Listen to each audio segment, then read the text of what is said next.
Descarado won the Caulfield Cup Big A. American Trevian. Welcome to the Racing World Daily Bite, your daily 5-minute taste of the Victorian Spring Racing Carnival.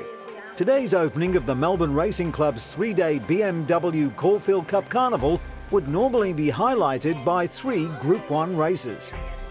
But as the biggest Guineas crowd for decades flocked through the gates, the real excitement and anticipation was not about the Group 1s, but the reappearance of unbeaten champ Black Caviar in the Group 2 Schweppes Schillaci Stakes.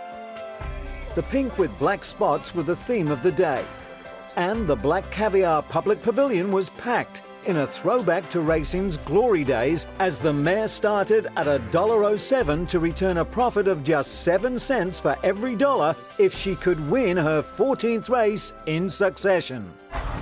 Away they go. And Black Caviar jumped as well as she usually does. And Black Caviar's moved to the lead coming around the home turn ahead of Karuta Queen. Coolgrinder's trying to run on down the outside, and then Morgan Dollar and Platinum Sky down on the inside. But it is all about Black Caviar. She went past the 200, lengthening by 4 lengths. Away she goes. What a champion. 14 straight, and she's up there with the greatest ever. Black Caviar won it by 4.5. Second, Karuta Queen. Sterling Grove third. Black Caviar already owns the record for an unbeaten sequence of wins in Australia, and today she equalled the legendary Far Lapse record of 14 wins on the trot. The fans in the public and member sections were in raptures, but trainer Peter Moody was more relieved than anything. It's been a build-up like no other, and it's just great to have her back on track and doing what she does best. But you knew she was going to do that, surely? Oh, listen, yeah, you know, you just always fear that something can go wrong. You know, that's really the only way they'll beat her, but touch wood each time she goes out and cross fingers, and I've got the dollar coin in my pocket. Thanks, bud. Oh, fantastic! The mighty mare totally upstaged the $1 million The Age Caulfield Guineas, and that's saying something because the Guineas was a cracking race. Well, so did Helmet, and he's being booted forward. Sheikh Mohammed's Colt Helmet, the $2.20 favourite, dashed from the gates, and Karen McAvoy decided to let him rip. But the unfashionable gelding Manawanui wouldn't go away. Helmet by a nose. Manawanui's diving. They hit the line. Helmet! Helmet, what a great Guineas win.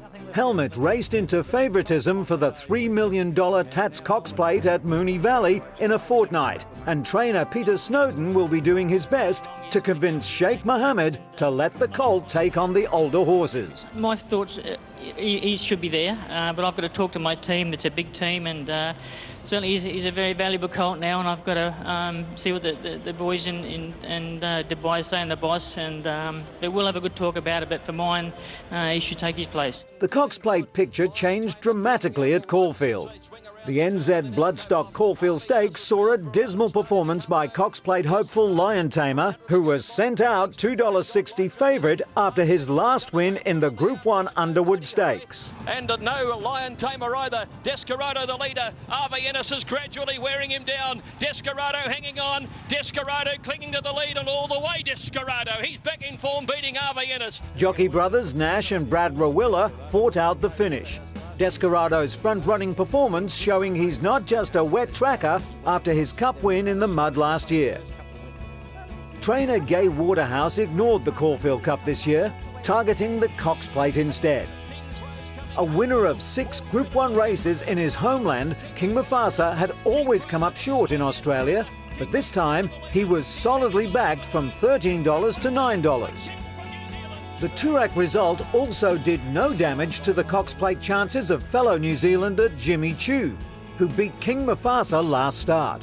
Unusually, Guineas Day had almost no impact on next Saturday's $2.5 million BMW Caulfield Cup, with the winner of the Herbert Power Handicap Shiwan not in the race.